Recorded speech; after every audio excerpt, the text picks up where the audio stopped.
네, 여야 총선 후보 공천 면접이 한창 진행 중입니다. 이번 주 지나서 다음 주 월요일쯤에는 대충 마무리가 되지 않을까 이렇게 보도가 나오고 있는데요. 이미 공천 심사 때부터 물밑에서 이 본선보다 더 치열한 경쟁을 벌이고 있는 곳들이 많아서 오늘 살펴보도록 하겠습니다. 이 본선에서도 충분히 경쟁력이 있을 것으로 예상되는 유력 인사들, 예선에서 맞붙는 경우 신경전을 펼치거나 아니면은 선의의 경쟁을 다짐하고 있는데요. 수도권에서 어떤 곳들이 그런 곳들인지 짚어보도록 하겠습니다. 먼저 당내 경선이 더 뜨거운 곳, 한국당보다는 민주당이 현 시점에선 그런 것 같습니다. 현역대 청와대 출신 인사들, 자, 이 구도가 가장 핫하지 않을까 이렇게 보여지는데요. 보시는 것처럼 서울 5지역에서 유승희 의원 3선인데 김영배 전 민정비서관, 그리고 은평을에서는 강병원 초선 의원 대 김우영 전 자치발전 비서관, 노원갑에서 고용진 초선 의원 대 유송화 전 춘추관장, 중량갑, 마포갑, 노웅래 서영교 의원이 있는 지역인데 역시 전 행정관과 정 비서실행장관 이렇게 경선이 치러질 것으로 예상이 되고, 경기 지역에서는 남양주 을에 김한정, 신창현, 서른 의원, 4선 의원 대 서현정 전 행정관, 원미 을에서는 또 이렇게 구도가 그려지고 있는 그런 상황입니다. 당내 반응도 좀 보도록 하죠. 민주당의 현역 의원, 내가 진문이 아니라서 그러는지 야당 지역구 가서 한 석이라도 더 얻을 생각을 해야지. 그러니까 이런 아쉬움이 있는 거죠. 청와대 프리미엄을 가지고 시작하는 거면은 굳이 그러니까 본인들이 이제 보기에는 내가 잘 닦아놓은 지역구고 한 번 더 할 수 있는 여력이 있고 당에서는 훨씬 더 도움이 되는 상황인데 야당 인사와 가서 붙지 왜 여기 와서 이러느냐.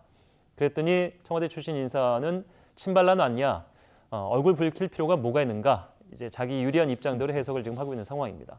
한국당에서는 또 이게 불구경하듯이 보면서 옛날 생각을 추억하며 2016년에 우리도 진박 경쟁하다가 폭망한 적이 있었다.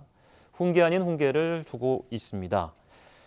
자, 뭐 출마를 어디로 할 것인지는 본인이 선택을 해야 되고 그 조율은 당에서 해주는 건데 나름 의견들을 보면은 합리적으로 어느 정도 이해가 가는 주장들이 좀 있네요. 그렇죠. 지금 이런 경우는 이제 집권당일 경우에 더 심해요. 예. 왜냐하면 어디를 가더라도 1등 아니면 2등 할 수가 있거든요. 유리할 거라는 전제하에 이제 덤벼드니까. 그래서 이제 특히 이런 판국에서 현역 대 다른 현역과의 싸움 같은 경우에는 좀 시사할 수가 있어요. 왜냐하면은 다른 현역이 지금 현역이 있는 곳으로 만약에 옮긴다고 얘기하면은 그는 약한 쪽에서 오는 거거든요. 예. 그러니까 그런 싸움이 이미 대충 끝나는 것인데 관건은 뭐냐면은 청와대 인사가 집권 중반기에 청와대를 팍 차고 나와서 지역구에 내려가면서 현역과 맞붙는 경우는 굉장히 뜨거운 접전이 돼요. 예. 왜 그러냐면은 청와대에서 정치를 하려고 나올 때 청와대 인사들이 무슨 생각을 할까요? 아주 강력한 곳에 가서 싸울까요? 여당 의원들 중에서 비교적 약한 곳에 갑니다. 아무리 청와대 인사라고 해도 일단 좀 불리하죠. 현역 의원들보다는. 그렇죠. 그렇기 때문에 아주 나이가 많은 중진이거나 아니면 무슨 뭐 1심에서 돈 얼마를 받았다든지 또 그도 아니면은 별로 이름이 없는 그게 알려지지 않는 약한 고리를 찾는 거거든요. 그렇기 때문에 청와대에서 간 내려온 정치 신인과 크게 이름이 알려지지 않는 또는 물러나야 할 또는 이런저런 문제가 있는 현역 의원과의 접전이기 때문에 이거는 당내 경선이 뜨거운 것이고 이를테면 뭐 성북갑, 은평을, 노원갑, 중랑갑, 마포 또 이 부천의 원미을 이런 경우거든요. 아마 이런 같은 경우에는 본선보다도 더 뜨거운 예선이 시작될 것이다. 이렇게 봐도 무방한 그런 지역입니다. 예, 뭐 정봉주 전 의원이 이제 출마는 꺾이고 말았습니다만은 당내 유력 인사를 지적하면서 그래서 되겠느냐, 당에 도움이 되겠느냐, 내가 그 지역 나가서 내가 하는 게 낫다라는 취지의 얘기를 하기도 했었죠. 그만큼 청와대 인사나 도전자의 입장에서는 어떤 명분을 찾을 수 있는 그런 지역을 둘러보고 그 지역에 내가 나가게 된다면 가능성이 좀 있을 거라고 생각하는 것 같은데 저희가 앞서 살펴본 그 지역 중에 조금 눈에 띄는 지역, 주목받는 경선 지역 어떤 곳이 있을까요? 글쎄요. 이렇게 뭐 저 아까 8군데를 그 자막이 나왔는데 8군데 중에 특이한 게 초재선이 5곳이에요. 그렇네요. 그 얘기는 청와대 출신들이 진취적이지도 않고 도전적이지도 않다. 이렇게 볼 수밖에 없습니다. 상대적으로 만만한 상대를 당선 가능한 나름 험지. 예선을 통과하면 본선이 쉬운 곳. 이런 곳을 선택한 거예요. 물론 4선 도전하고 이런 분들도 있지만 그분들은 좀 적거든요. 그런 점에서 청와대 출신 인사라면 문재인 대통령을 보좌했던 곳이잖아요. 근데 문재인 대통령은 그래도 부산에서 지역구에서 당선된 분입니다. 네. 그러면 문재인 정부의 지지도를 올리고 국정 수행을 원활하기 위해서 지금 국회의원에 도전하는 거 아닙니까? 예. 그러려면 당연히 국정 수행의 발목을 잡아온 한국당을 심판하겠다고 그러고 한국당 의원들의 현역 의원이 있는 곳으로 가는 게 너무나 당연한 거예요. 또 그런 점에서 진취적이지도 않고 도덕적이지도 않다. 네. 한마디로 말하면 감동이 없다라는 겁니다. 예를 들어 지금 부울경 지역이 지난 지방선거에서 우세였다가 지금 뒤집어졌어요. 예. 충청권도 굉장히 어려워지고 있습니다. 여기에 수도권만 놓고 보더라도 사실은 인천 지역 같은 경우는 그동안에 민주당이 어려웠던 지역이에요. 네. 이렇게 보면 이런 지역에 나가서 한국당의 3선, 4선하는 국회의원하고 붙어야지 이 초선 재선들 여당의 초선 재선 힘없는 네. 사람들에게 나 청와대 출신이니까 경선에서 이길 수 있어? 이거는 당에 도움돼 전체적으로 보면 당의 득보다는 실이 훨씬 많은 그런 재살 깎아먹기 아니냐 그냥 비판적으로 얘기할 수밖에 없을 것 같습니다. 저는 조금 네. 생각이 다른 게 청와대 인사들을 저는 옹호하고 싶은 마음이 있는 것이 아니라 이제 정치인들이 첫 정치를 하면서 시작할 때는 당연히 앞서 말씀드린 것처럼 상대방이 약한 거리뿐만 아니라 우리 쪽의 현역 의원들 같은 경우는 부담스럽잖아요.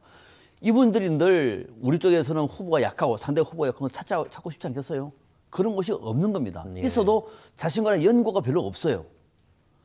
충청도에 한 번도 안 가본 사람이 충청도에 내려가서 될까요? 그러니까 그 중에서 약한 고리를 찾다 보니까 여기를 가고 있는 것이고 예. 정말로 야당의 대표적인 주자가 있는 곳에서는 이미 낙심이 다 돼 있습니다. 거기를 또다시 들어간다는 얘기는 무리거든요. 그러니까 네.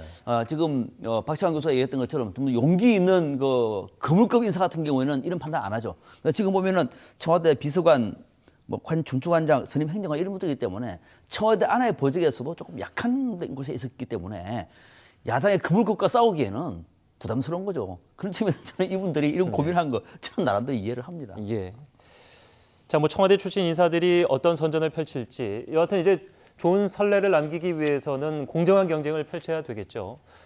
이번에는 현역 대 현역을 좀 들여다보도록 할 텐데 동료에서 경쟁자가 되는 상황. 자, 이 구도가 과연 다윗 골리앗 이렇게 볼 수 있을까요? 이석현 의원이 무려 6선 의원인데 14대는 안양시 을이었고 15대는 안양 동안을이었다가 16대부터 내리 4선은 동안갑으로 그러니까 그냥 안양 지역에서 국회의원을 24년 하셨다 이렇게 생각하면 됩니다.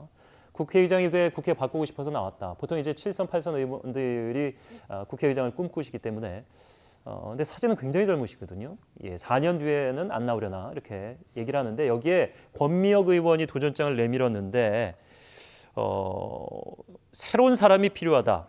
사람의 정체가 정치의 정체를 낳았고 정치의 정체는 곧 도시의 정체를 만들었음을 확인했다. 뭐 이렇게 어렵게 얘기를 하셨습니다만 결국에는 안양 지역이 한 의원이 오래 있으면서 발전이 조금 지체된 거 아니냐. 그래서 내가 바꿔볼 수 있는 후보다. 그래서 경쟁력이 있다. 이런 얘기를 하시는 것 같아요. 네, 권미혁 의원은요 여성 운동가 출신이에요. 지난 총선에서 비례대표 15번을 받아서 당선되신 분이거든요. 자, 그런데 이 비례대표가 사실은 한 번 그렇게 비례대표가 당선되고 나면 국회의원 그만두든지 아니면 지역구 가서 경쟁하든지 2번 비례를 안 주거든요. 자, 그러면은 이 비례대표 초선 비례대표들이 지역구를 찾는데 예. 여러 가지 포석을 합니다. 일단 물갈이의 어떤 그 세대 교체의 흐름을 생각했을 거고요. 예. 자신의 연고지도 생각했을 거고. 예. 또 하나는 이석현 의원이 얘기하는 것처럼 이번에 당선되면 다음에 국회의장에 도전한다는 거 아닙니까? 근데 국회의장을 하신 분은 대체적으로 보면 더 이상 출마하지 않습니다, 지역에. 예. 자, 그렇기 때문에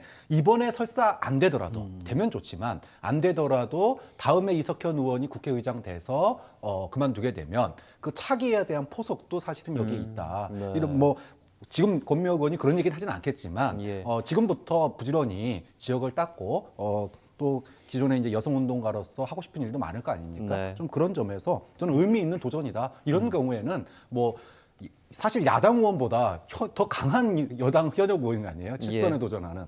그런 점에서 권미혁 의원의 도전은 저는 신선하고 또 이런 도전이 많아야 된다고 봅니다. 비례 의원 얘기를 하셨습니다만 이제 보통 비례가 이제 지역구로 바로 현역 의원에서 비례 의원에서 지역구로 나가면서 당선되는 사례가 그게 많지 않고 그리고 저희가 뭐 통계적으로는 안 잡혔습니다만 그러니까 전전 때 총선에서 비례를 했다가 못 나가시거나 안 돼서 4년 쉬었다가 다시 도전한 그런 비례 의원들도 많으시더라고요. 네, 그렇죠. 근데 그게 뭐냐면은 이제 이런 안양 같은 지역구는 사실 그 주민들과의 어떤 관계가 굉장히 중요하거든요. 수도권이라고 하더라도 서울에 있는 일부 지역 같은 경우에는 워낙 유동성이 강하기 때문에 정당만 보고 합니다만은 동안 이 안양 동안 같은 경우에는 오랫동안 사시는 분들 많아요. 예.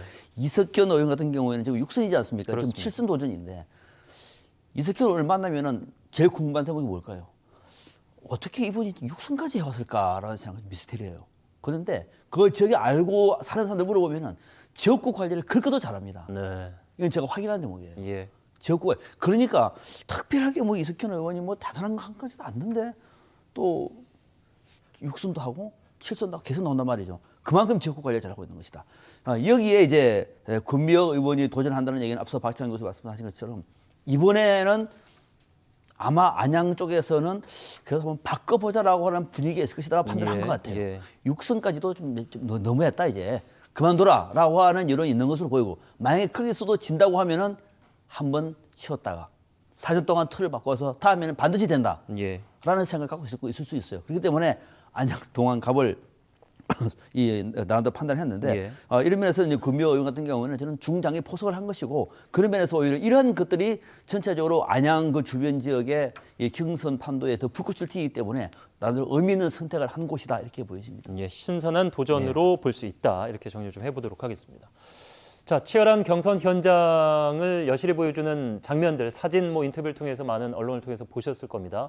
서울 영등포 을 지역 보도록 할 텐데 현역 의원과 이 지역에서 그 전전했었던 의원이 맞붙었는데 대학 선후배 사이라고 알려진 두 분인데 면접을 보고 나오는 과정에 했던 발언들을 보면은 굉장히 감정이 벌써부터 좀 상했는 거 아닌가. 신경민 의원이 현역 의원인데 김민석 전 의원 지난 지방선거 공천 잘못됐다고 얘기했다가 혼나더라. 적폐와 철새들 좀비로 태어나서 당 지지 기반을 갉아먹고 있다. 신뢰를 떨어뜨리고 있다고 말했다. 그러니까 이 같은 지역에 다시 도전장을 내밀게 되는 후보군을 보고 물론 이제 적폐와 철새들 좀비는 이제 싸잡아서 다른 의원들까지 표현한 거기 때문에 빠져나갈 구멍이 있다고 해도 듣는 사람은 이거 굉장히 기분이 나쁠 수밖에 없는 그런 표현이에요. 네, 이거는 예. 당내 경선은요 보이지 않는 전쟁입니다. 네. 어떻게 보면은 김민석 전 의원 같은 경우는 이곳이 자신의 지역구였거든요. 예.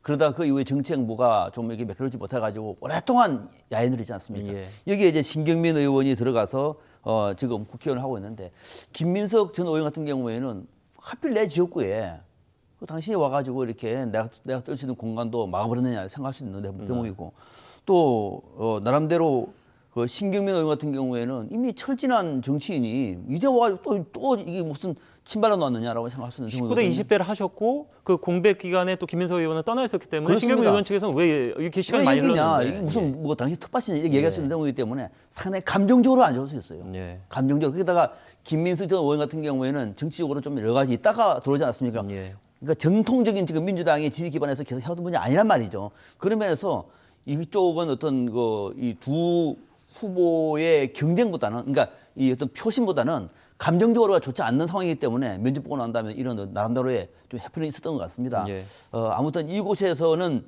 신경민 의원에 대한 당내 기반이 어느 정도인가 탄탄하면은 김민석 전 의원이 돌파하기 어렵습니다. 그렇지 않고 당내에서 도저히 신경민 가지고는 이제 안 되겠다고 하면은 김민석 오랜만에 왔는데 옛날 사람인데 한번 해볼까라고 하는 어려움이 있을 수 있게 해서나 예.